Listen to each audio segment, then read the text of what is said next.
Bonjour à tous. Alors, j'ai reçu beaucoup de messages de proches qui ont accompagné une personne en fin de vie avec l'aide médicale à mourir.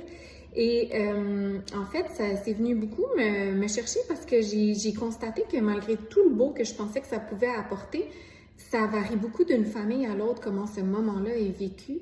Et je trouvais ça dommage qu'un moment si beau ne le soit pas tout le temps. Je m'explique, en fait, je m'aperçois que dans certaines familles, c'est un sujet qui peut être tabou. C'est parfois la personne qui, en fin de vie, elle-même est tellement mal à l'aise avec ce qui se passe qu'elle ne dit pas nécessairement comment elle veut que ça se passe cette journée-là. Il y a comme pas rien qui est mis en place pour les moments qui précèdent ce moment-là. Et je me rends compte qu'après ça, ben ça peut vraiment marquer les proches et ça peut vraiment nuire au deuil également de ces proches-là.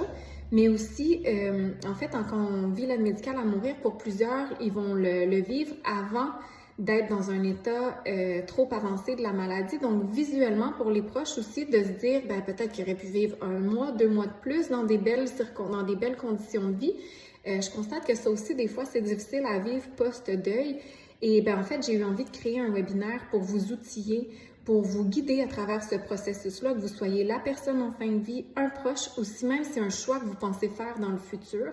Alors écrivez AMM pour le recevoir.